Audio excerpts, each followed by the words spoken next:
Alright, so surprise surprise, because बहुत सारी मेहनत के बाद, टेस्टप्रेन्योर की बहुत सारी मशक्कत के बाद हम एक ऐसे गेस्ट को लेके आए हैं AJSKI 360 पॉडकास्ट पर जिनसे मिलना बहुत मुश्किल था। इन्होंने हमें ये भी कहा कि हम वीडियो कॉल पे पॉडकास्ट कर लेते हैं। हमने कहा जी फील ही नहीं आएगी।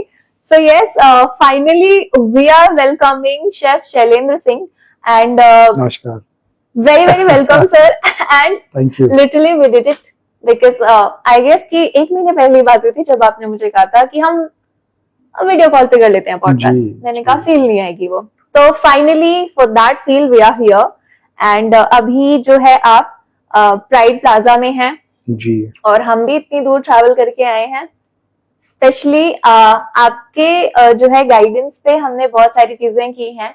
आप हमेशा जब भी हम मिलते हैं, चाहे वो टेस्टप्रेन्योर की टीम के लिए हो या फिर स्पेसिफिकली एज अ पॉडकास्टर, मैंने भी आपसे बहुत सारी चीजें सीखी हुई हैं। बट आज फिर से मुझे मौका मिला, so thank you so much for coming on our podcast and हम आपसे अभी बहुत सारी चीजें भी सीखेंगे। तो you have like more than 22 years का एक्सपीरियंस इन हॉस्पिटैलिटी इंडस्ट्री। तो वहां से शुरू करते हैं। आपके जो करियर की शुरुआत हुई वो कौन से ईयर में हुई? 2003 जून 9 को भी मैंने JP group of hotels join किया एज अ मैनेजमेंट ट्रेनी। 2 साल काम किया उनके साथ एंड फिर उसके बाद शेराटन न्यू दिल्ली में उस टाइम पे वो वेलकम मैरियट्स होता था। इसके बाद जर्नी चलती गई और काफी सारी लंबी इंटरनेशनल ट्रिप्स, नेशनल होटल्स और great learning with all seniors and on colleagues, good friends. So abhi right now 22 plus years of working experience in different brands and all hotels. Okay and अगर आपसे मैं पूछूं कि जो ये मोर than 22 years का आपका एक्सपीरियंस है, तो उसको अगर वन वर्ड में बोलना हो कि ये चीज है मेरे लिए, तो वो क्या होगी? हार्ड वर्क, मेहनत। It's only hard work, nothing less than that. हमने जब हम लोगों ने अपना करियर स्टार्ट किया तो तब ये होता था कि घड़ी सिर्फ बांधने के लिए होती है। अब घड़ी एक्चुअल में लोग टाइम देखने के लिए बांधते हैं। हम लोगों ने, मेरे को नहीं लगता कि मैंने 2003 से 2015 तक कभी घड़ी देखी होगी कि हाँ यार मैं कब आ रहा हूँ, कब जा रहा हूँ, कब काम कर रहा हूँ, क्या प्रेशर है। And I am believe me, God is so kind, I had a good mentors. I mean blessed that I have a female mentor who has mentored me to become executive chef और good cook. Sometimes कि आप सीखते हो but वहां नहीं पहुंच पा रहे हो जहां आपको जाना है, तो आपको कोई एक गुरु चाहिए जो आपको वहां ले जाता है। तो मेरे लाइफ में ऐसी बहुत सारी फीमेल गुरुज हैं जो मैं कीप थैंकिंग देम कि भाई अगर आप नहीं होते तो शायद आज मैं वो नहीं होता है। पहला नाम मैं लेना चाहूंगा शेफ नीता नागराज का। She was a corporate chef for Taj group of hotels of ages and she was our corporate chef in Jaypee group of hotels. I did all very limited time for 2 years, a few months, but and numbers of learning. Hats off to chef जिन्हें हमें इस लायक बनाया। Then I've been trained under chef Manisha Basim, very big name in hospitality industry. Okay. उन लोगों से जो चीजें मैंने सीखी है, शायद अगर मैं वहां नहीं होता तो आज मैं ये नहीं होता जो मैं आज हूं। Over a period of time मैंने एक चीज और बहुत इंपॉर्टेंट रियलाइज करी कि भाई आपकी वैल्यू आप नहीं है, आपकी टीम है। विदाउट टीम आप काम तो सारे करोगे लेकिन इसका मजा नहीं है। When I was opening this hotel in 2015, pride को बहुत लोग नॉर्थ में कोई नहीं जानते थे, तो हम लोग ने ऐसा कल्चर इंकलकेट किया टीम्स में कि पूरे दिल्ली की मार्केट में एक ही चीज है यार, प्राइड वाले ऐसा क्या है यहाँ से शेफ छोड़ के नहीं जाते। तो हमने मार्केट को बताया कि हम नॉन, आप उनके हिसाब से कि हम हयात नहीं है, हम ताज नहीं है, हम ओवराइज नहीं है, हम आईटीसी नहीं है, हम प्राइड है, बट हम वो कल्चर किचन में ला रहे हैं तो शायद कोई ब्रांड नहीं ला पाया। मैंने मेरी टीम के लिए 9.5 आवर्स फिक्स कर दिए कि जो इससे ज्यादा काम करेगा वो ही इज नॉट फिट। उसको ट्रेन किया हम लोगों ने। लोग पागल थे कि यार ये ऐसा क्या कर रहे हैं कि इसकी टीम 9.5-10 घंटे में घर चली जाती है। सबको 6 ऑफ मिलते थे। मैं आज भी corporate chef of a group, मैं ऑलमोस्ट 60+ होटल्स इन कंट्री देख रहा हूं, आज भी सीएल नहीं ले पाया। तो मैंने मैंडेट किया कि नहीं, मेरे नीचे जो भी है, मेरी टीम में जो भी है, वो they will take the CL within that month. तो हमारे यहाँ 6 ऑफ हैं एक महीने में, बट मैं मतलब जब तक यहाँ बैठा मैंने बोला नहीं, 7 ऑफ दूंगा सारे बच्चों को। तो we created that shift in the market कि नहीं भाई, ये है वो जो लीड करेंगे। एंड आज भी बच्चे जब बाहर से फोन करते हैं, इंटरनेशनल कोई गया हुआ है, बोलता है chef I am running the show, though I am just a sous chef, I am running the show. Feel proud कि यार हम तो बन ही रहे हैं, साथ में उनका भी प्राइड हमें मिल रहा है। So this is all a great team, great mentors, great leaders. और over a period of time आपको बनाने के लिए, जब आप इच्छुक हैं किसी चीज के लिए, तो सारी पावर आप में लग जाती है कि भाई इसको बनाना है। And I am example of that. Okay, and आपका जो करियर रहा है ना, वो बहुत डाइवर्सिफाइड रहा है जी। And today's topic is diversified culinary hospitality career, ठीक है।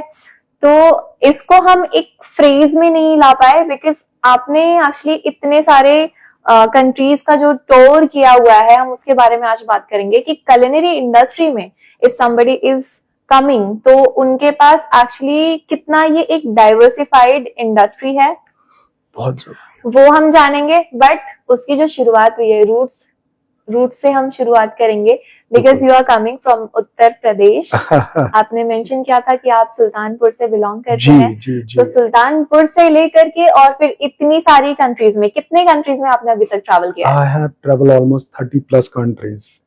30+ कंट्रीज। जी। ओके। तो मैं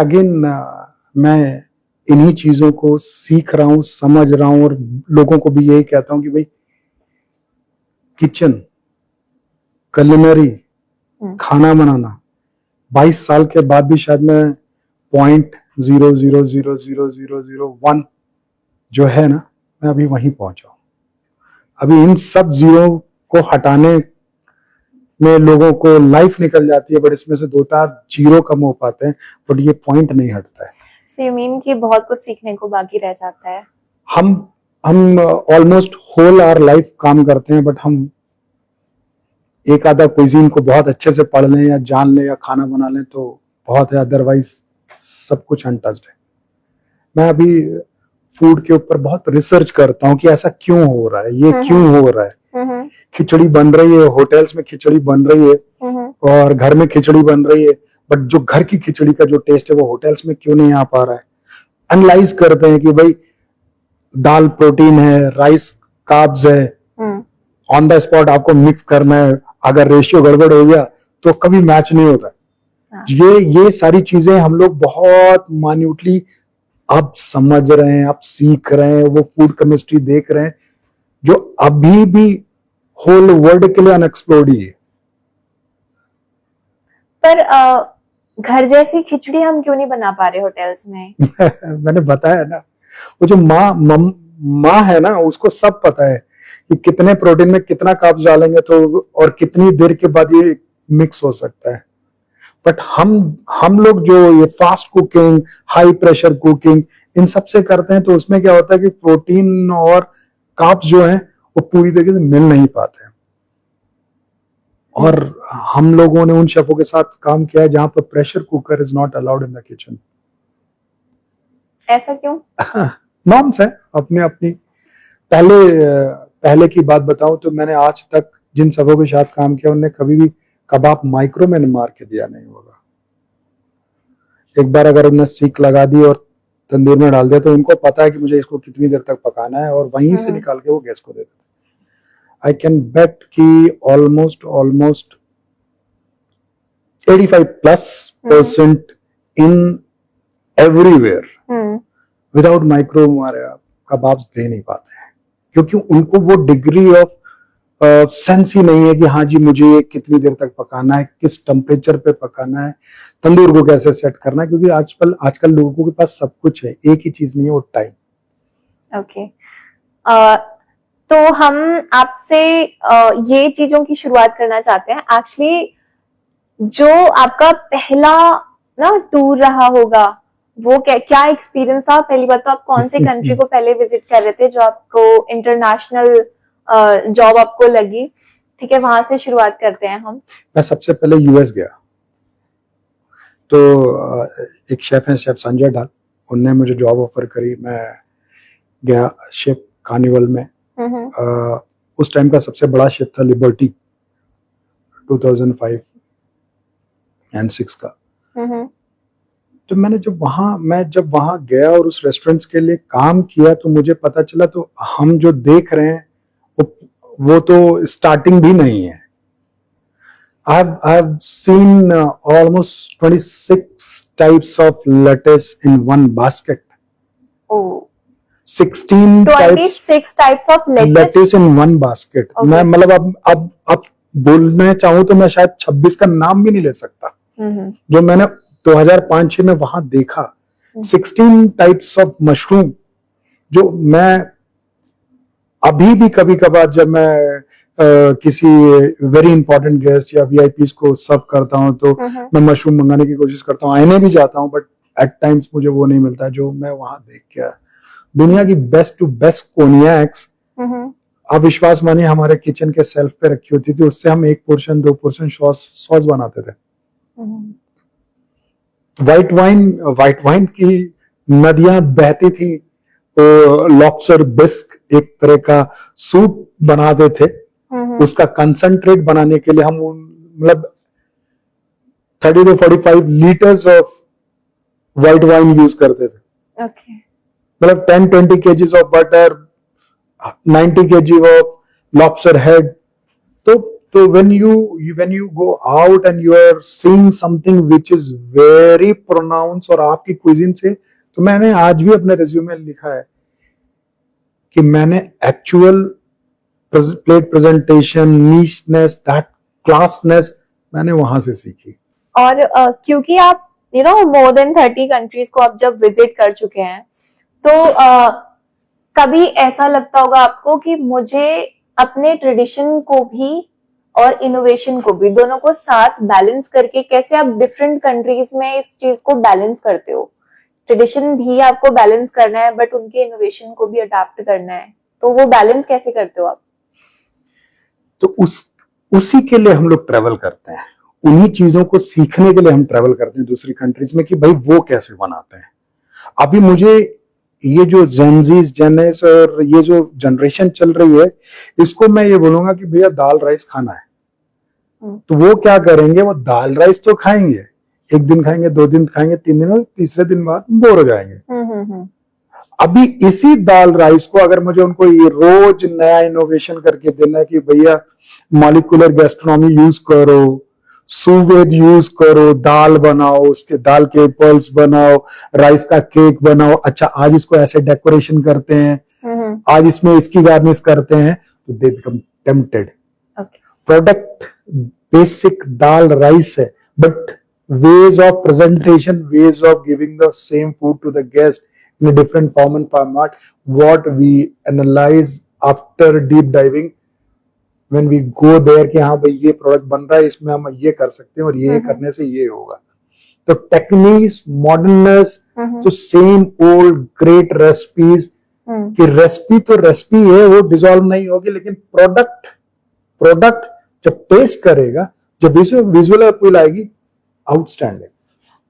आपने एक चीज अभी मेंशन किया, मॉलिक्यूलर गैस्ट्रोनॉमी, क्या होता है ये? फूड बनाने, खाना बनाने का एक केमिस्ट्रिकल तरीका है। कुइजीन बहुत तरीके से बनाई जा सकती है। तो हमारे एडब्रेन, अभी मेरे को शायद पूरा नाम नहीं आ रहा है, शेफ फरहान, वो पहले शेफ थे जो मॉलिक्यूलर करते थे। तो वो क्या करते थे, वो केमिकल यूज करते थे प्रोडक्ट्स को शेप देने के लिए, फ्लेवर्स देने के लिए, केमिकल इन द सेंस जो ईडेबल केमिकल्स हैं। ठीक तो है। उनको देख के फिर हम लोग ने इंडिया में भी शुरू किया कि हाँ भाई मॉलिक्यूलर गैस्ट्रोनॉमी आनी चाहिए। बहुत सारे रेस्टोरेंट हैं जो अभी भी हैं गुड़गांव में, जो प्रॉपर खाना बनाते हैं, कुजीन बनाते हैं और सर्व करते हैं मॉलिक्यूलर गैस्ट्रोनॉमी के साथ। ओके। और एज अ शेफ, बिकॉज जब आप इतने सारे जगहों पे जाते हैं और इतना टाइम भी हो चुका है इस इंडस्ट्री में आपको, तो मैं जानना ये चाहती हूँ कि what is your favourite meal? After working for 15 years any chef, उसका फेवरेट मील दो ही चीज हो सकता है, या तो दाल राइस या dal roti with pickle, nothing else. और हम शेफों का भी ऑलमोस्ट यही है कि we have normal yellow dal tadka with 2 फुलकास और 2 स्पून ये ऑफ राइस। कैसे पॉसिबल है? आपको इतनी सारी डिशेस आती है, लेकिन आप कह रहे हो कि मुझे तो दाल चावल तड़का यही खाना है। हम 22 साल ये सब एक्सपेरिमेंट किया है ना, खा खा के। तो अभी क्या है कि एक, जैसा कि आपने घर में भी एक्सपीरियंस किया हो, अभी जब फेस्टिवल आता है तो मम्मा खाना बहुत बनाती है, बहुत सारे पकवान बनाएंगी, ये बनाएंगी वो बनाएंगी, बट वो खुद नहीं खाती हैं।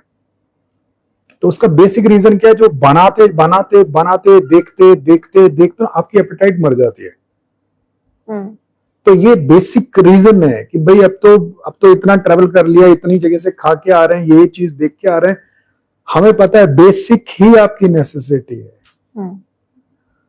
तो बेसिक क्या है हमारा? कंफर्ट फूड है dal rice, normal yellow dal tadka phulka is good enough for living. As an Indian आपको ऑब्वियसली जो भारतीय खानों से लगाव तो सही है, लेकिन जब आप इतने सारे कंट्रीज में विजिट करते हैं तो ऑब्वियसली एज अ शेफ भी आप जब कुछ बना रहे हैं वो भी, और फिर डिफरेंट कंट्रीज के आप खाना खुद भी टेस्ट कर रहे हैं, तो मैं आपसे ये पूछना चाहूंगी कि कौन सी ऐसी कंट्री है जिसके फूड ने आपके दिल को टच करा कि हाँ इस कंट्री का खाना मुझे बहुत अच्छा लगा? इटालियन। हाँ।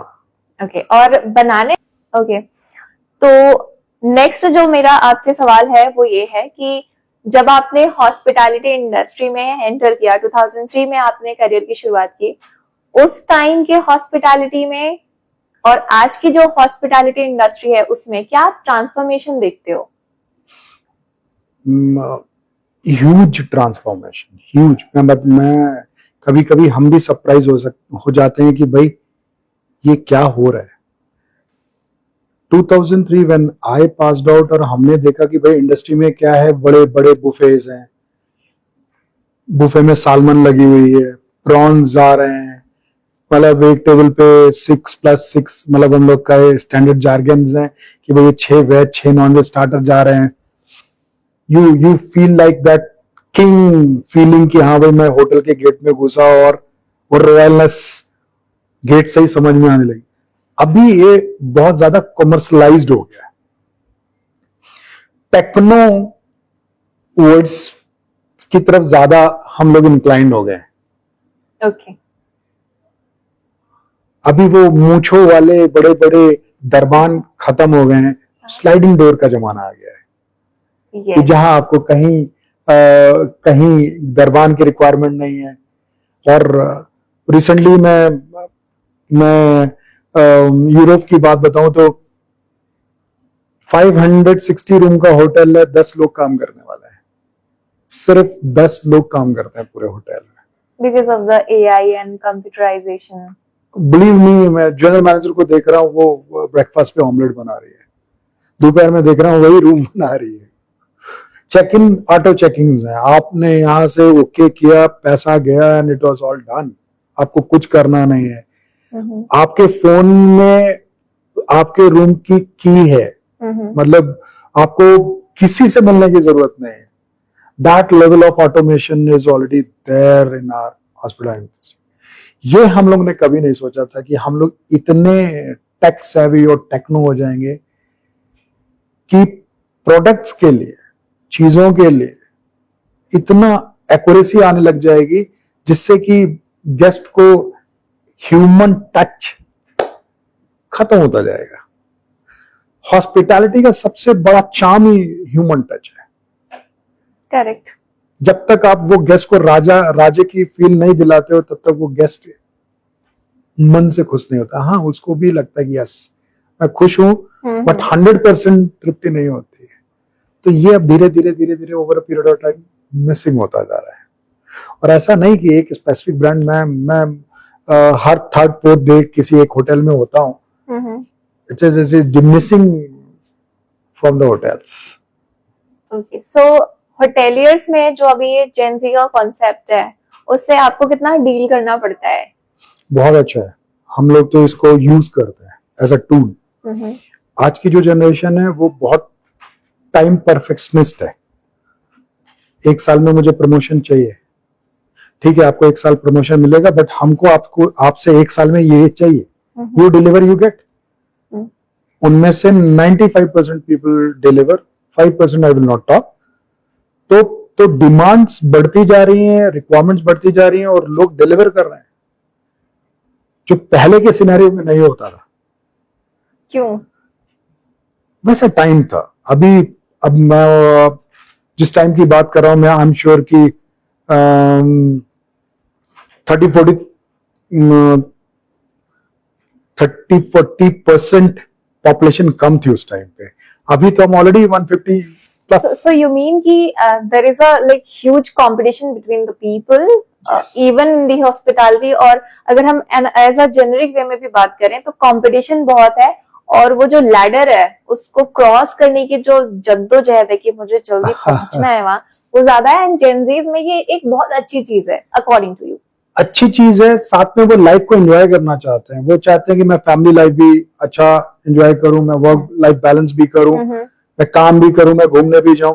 पर हमारे टाइम में यह था कि भैया सिर्फ काम करना है, काम कर लो, आगे बहुत लंबी उम्र है और आगे सब करेंगे, वो आगे कभी आता नहीं है। But by seeing them we also feel कि नहीं भाई, this is what is much required nowadays to balance the balance your ecosystems, whether you are on work, whether you are in family or you are in holidays। उनका सब कुछ pre planned होता है कि हाँ भाई मेरे को 6 महीने के बाद एक बार घूमने जाना है, मैं 10 दिन की छुट्टी लूंगा, मतलब लूंगा, whatever it takes। ओके, सो आपने ओक लॉन्च और बिस्ट्रो जैसे रेस्टोरेंट्स को सक्सेसफुली लॉन्च किया हुआ है, तो उस हिसाब से मैं पूछना चाह रही हूँ कि जो लोग अभी नए रेस्टोरेंट चेन शुरू करना चाहते हैं, उनके लिए आप बताइए कि व्हाट इज दी सक्सेसफुल मंत्रा जो कि एक रेस्टोरेंट को लॉन्च करने में हेल्प कर सकता है। सबसे इंपॉर्टेंट है टीम, सेकंड है खाना, तीसरी है सर्विस। और ये तीनों का जो बेस्ट कॉम्बिनेशन है ना, वो किसी भी रेस्टोरेंट को सक्सेस करता है। सर्विस, टीम, खाना। खाने के लिए आपको सबसे इंपॉर्टेंट आदमी है शेफ। एग्जांपल देता हूं, रेस्टोरेंट खोलते हैं, 3 महीना बहुत अच्छे चलते हैं, फिर चौथे महीने से डिप हो जाते हैं। ऐसा क्यों होता है? क्योंकि उसका जो मेन शेफ है ना, वो गायब है, चला गया। जब हमारे पास कोई ऐसा प्रोजेक्ट लेके आता है कि शेफ मैं बहुत अच्छा रेस्टोरेंट चला रहा था, तो हमारा पहला क्वेश्चन होता है वो शेफ कहाँ है जो पहले बना रहा था? वो तो चला गया छोड़ के। तो आपने जो पूरे रेस्टोरेंट की जो हार्ट है ना, वो बंद कर दिया है। करेक्ट। तो जब तक वो नहीं आएगा तब तक आपका रेस्टोरेंट रिवाइव नहीं होगा। Value of a person, value of a team, value of that service. हाँ, आपका शेफ शायद वो किचन से बाहर नहीं आएगा, गेस्ट से बात नहीं करेगा, लेकिन जो वो खाना बना के आपके गेस्ट को दे रहा है, शायद उस जगह के लोगों को सिर्फ वही चाहिए। जैसे ही आपने उसको चेंज किया, अब कितना भी 100% एक्यूरेट रेसिपीज लिख लो, इंडियन खाना 100 आउट ऑफ 100 होता ही नहीं। ओके, 100 आउट ऑफ 98 ही पहुंच पाते हैं। आप मैं साथ में खड़े होंगे, हम साथ में बनाएंगे, फिर भी सेम टेस्ट नहीं होगा। साथ में बनाएंगे फिर भी सेम टेस्ट नहीं होगा। ओके, सो हमने सीख लिया है अब ये सीक्रेट। एंड आई गेस कि बहुत सारे जो व्यूअर्स हैं उनको एक अगर आप में से कोई भी रेस्टोरेंट शुरू करना चाहता है तो उनके लिए बिगेस्ट सीक्रेट फॉर्मूला है जो True. सर ने बताया अभी। True. बट अगर कोई यंग जो शेफ होते हैं उनके पास अभी क्योंकि बहुत सारी चीजें हैं जो उन्हें सीखनी होती है, बहुत सारी चीजें, तो उन स्किल्स में अगर मैं आपसे पूछूं कि ऐसी कौन सी स्किल है आपके अकॉर्डिंग जो एक यंग शेफ को सीखनी ही चाहिए? बहुत सारी है। पहले तो हार्ड वर्क करना है, फिर डेडिकेशन होनी चाहिए, पैशन होना चाहिए, लव टुवर्ड्स फूड होना चाहिए, और इन सब चारों चीज जब आप करेंगे ना, जब पांचवें मिक्सचर बन के आएगा ना, वो आपके रेस्टोरेंट को कभी फेल नहीं होने देगा। तो ये सारी जो कॉम्बिनेशन मैंने 5 चीजों या 4 चीजों को बताया, ये जेंजीज में बहुत रेयरली मिलती है। इनमें से एक आधा चीज हमेशा मिसिंग होती है और इसीलिए चीजें सफर करती है।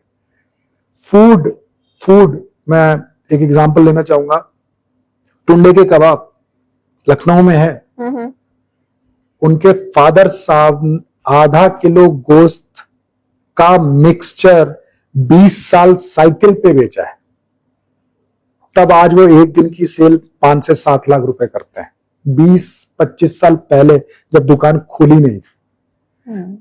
Food will not give you instant money, लेकिन एक बार जब आएगा ना तो आप संभाल नहीं पाओगे, क्योंकि खाने की केमिस्ट्री ऐसी है। हम दिल्ली में हैं, हम सुखदेव का ढाबा चले जाते हैं सिर्फ पराठे खाने के लिए। ट्रू। हाँ, यहां से कुछ नहीं होगा तो मुझे ऐसा लगता है कि 45 to 60 किलोमीटर इन बिटवीन है, और मैं जहां रहता हूं वहां से तो ये 90 किलोमीटर है। और संडेज हम वहां सिर्फ पराठा खाने चले जाते हैं। तो यही केमिस्ट्री है फूड की, कि भाई it will take time, but when it come in the market it will give you everything whatever you are feeling for it. Perfect. So now the time is for rapid fire. And rapid fire में खासियत इसकी वही है कि आपको फटाफट से answer करना होता है, and you will love the questions. ठीक है? So one dish you can cook blindfolded. Mushroom की खीर। अगर एक सेलिब्रिटी के लिए कुक करना हो तो वो कौन होगा? ऐश्वर्या राय। क्या बनाएंगे? क्या बनाएंगे? दाल राइस। दाल राइस। एक्चुअली ऐश्वर्या मेरी भी फेवरेट है। वाह। दिल्ली की स्ट्रीट फूड या 5 star fine dining? Street food. Sweet tooth. हाँ, स्वीट टूथ या spicy cravings? Sweet tooth. Okay. आपके किचन का जो सबसे फनी या शॉकिंग इंसिडेंट रहा है अभी तक का? बहुत सारे। ब्रीफिंग्स, हमारी इवनिंग ब्रीफिंग्स। ओके। सो कोई फनी इंसिडेंट है जो आपको याद है अभी? बहुत सारे हैं। एक शेयर हो जाए। तो जो हमारी इवनिंग ब्रीफिंग्स होती हैं तो उसमें लोग शेयर करते हैं कि भाई आज ये करना है और ये होना है, कल ये किया था और इससे ये रिजल्ट है।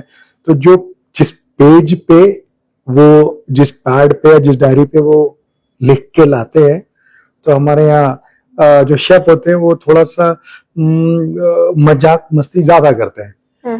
तो अब डायरी आई और डायरी में वो पेज ही नहीं है जो बोलना है, और मैं बोल रहा हूँ पढ़ के कि भाई 200 का फंक्शन है, उस पे चिकन टिक्का है, फिश टिक्का है और सामी है। अब वो सरप्राइज है और सारे हंस रहे हैं कि इनको पता है कि इसके अंदर कुछ लिखा नहीं है। और मैं इतना कॉन्फिडेंट उनको बता रहा हूँ। बाद में उन लोगों ने बोला शेफ डायरी इस साइड करो, तो वो दिखाया उनको, ऑल एम्प्टी। तो बोला कैसे शेफ, ये कैसे कर रहे हो आप? तो बोले इसी को एक्सपीरियंस कहते हैं। जब हम सुबह आते हैं तो हम पहले वो एफपी पढ़ते हैं कि आज और कल में क्या क्या फंक्शन है। हमको एक डायरी में लिखा हो तभी पता नहीं चलता है। And we were laugh for almost months on this, months. एक ना मुझे इंसिडेंट याद आ रहा है, आपने मूवी देखी है कल हो ना हो? जरूर देखिए। शाहरुख खान की मूवी है जिसमें ये गाना है, हर पल यहाँ जी पर जियो। देखी होगी। तो उसमें एक सीन है, एक्चुअली शाहरुख खान को जो है प्रीति जिंटा का जो रोल है उसमें, नैना नाम होता है उनका, तो उनको उनसे प्यार होता है। तो जो डायरी होती है, रोहित का जो रोल है उसमें प्ले किया है सैफ अली खान ने। तो उसमें डायरी में कुछ लिखा नहीं होता है एंड शाहरुख खान जो है बड़े प्यार से अपने जो दिल के अल्फाज होते हैं उनमें पढ़ रहे होते हैं कि नैना मेरे नैना ढूंढते हैं तेरे नैना को, ऐसा कुछ करके। तो कहीं ना कहीं जो आपके दिल की बात है ना उसमें आपको लिखने की जरूरत नहीं होती है, वो अल्फाज यूं निकल जाते हैं। तो मेरे ख्याल में वो आपके साथ ऐसा हो चुका है कि वो जो एक्सपीरियंस है या वो जो लगाव है, प्यार है, वो आपके मन में, दिल में इस तरीके से बस गई है वो रिटर्न में स्क्रिप्ट की रिक्वायरमेंट नहीं है। परफेक्ट। सो एक इंग्रेडिएंट जो आपको किचन में हमेशा होता ही है, सॉल्ट। अगर शेफ ना होते आप तो कौन सा प्रोफेशन चूज करते? शेफ। यही है, this is what it is. Tea lover या कॉफी लवर? Coffee lover. आपका comfort food? Dal rice. Alright, so rapid fire को हम यहाँ पे फिनिश करते हैं एंड जाते जाते मैं आपसे 2 क्वेश्चंस जरूर पूछना चाहूंगी। मेरा पहला सवाल ये होगा कि टेस्टप्रेन्योर से, क्योंकि आप काफी टाइम से जुड़े हुए हैं, तो टेस्टप्रेन्योर के बारे में आप ऑलरेडी जानते हैं कि जितने भी नए फूडप्रेन्योर्स हैं उनके लिए एक बहुत ही राइट प्लेटफॉर्म है जी। तो उनके लिए, टेस्टप्रेन्योर के लिए आप क्या मैसेज देना चाहेंगे? जो भी ऐसे लोग हैं जो अपना स्टार्टअप करने चाह रहे हैं तो उनके लिए क्या आप मैसेज देना चाहेंगे? तो मैं आपका और सर का और टेस्टप्रेन्योर का, आगाज की 360 का सबका धन्यवाद करना चाहूंगा। ये प्लेटफॉर्म आपको छोड़ के अभी तक किसी ने किया नहीं है। तो जब हम सारे लोग आपसे एसोसिएट होंगे तो जो रेगुलर, जो इंपॉर्टेंट क्वेश्चंस की जो आंसरिंग है वो सिर्फ आपके पास है। तो प्लेटफॉर्म ही नहीं है तो लोग सोच ही नहीं रहे इस चीज के बारे में। तो it's hats off to you and the team who is thinking about it and it is need of our right now. All the very best. This is what I can say to you and tastepreneur. Thank you so much sir. Thank you. And जो मेरा second last question है वो ये है कि जो young chefs हैं, because या मैं कहूँ कि ऐसे लोग जो अपने करियर की शुरुआत कर रहे हैं, the commies in the industry, तो उनके लिए आप क्या मैसेज देना चाहेंगे? बिकॉज मेरे ख्याल में कि ये पॉडकास्ट उनको कहीं ना कहीं गाइडेंस प्रोवाइड कर रहा है कि वो अपने आने वाले 22 इयर्स जो हैं वो कैसे देख पाएंगे आपके थ्रू। तो उनके लिए क्या मैसेज जाएगा यहाँ से? देखिए, मैं यही कहना चाहूंगा कि आप जो भी कर रहे हैं विद पैशन करें। कोई जरूरी नहीं कि आपको हॉस्पिटैलिटी में आना है, या कोई भी प्रोफेशन चूज करो, अच्छे से करो। Have patience, be truthful to yourself, learn what is needed, don't jump the guns, and moreover God ने, ऊपर वाले ने आपका एक फ्रेम बनाया हुआ है, जो आपके लिए है वो आपके लिए ही है, उसको कोई नहीं ले सकता। आपको सिर्फ मेहनत करनी है। टाइम पे वो आपको करेक्ट करता रहेगा, टाइम के वो लोग भेजेगा आपके पास कि भाई इसको ऐसे करने को करो। तो you already on the way to become a great chef. Only you have to be patience, do work with love and passion, और at last be a human first. Of course, be a human first. शायद मैं एक कुर्सी पे बैठ के, मेरे लिए बोलना बहुत आसान है, बिलीव मी, मैं भी पिछले 10, 11, 12 साल से ये फील कर रहा हूँ, और I have changed a lot when I started feeling B a human first. सब कुछ आपको आएगा, सब मिलेगा, ये सब आपके लिए ही है, लेकिन उसके लिए सबसे पहले आपको इंसान बनना पड़ेगा। अच्छा, एक जाते जाते लास्ट सवाल है आपसे, who is that one supporting pillar आपके पूरे होल करियर में? My mother. Any message you would like to share with her through this podcast? जो आपने किया है वो शायद कोई नहीं कर सकता। So, भगवान का शुक्रिया अदा है कि मैं उनका बेटा हूँ। और मैं ये कहूँगा कि सभी के पेरेंट बच्चों को ब्लेस करते हैं, बट मेरी माँ उन सबसे टॉप में है। Thank you so very much. I agree, Thank sir. you. Okay, thank you so much, sir.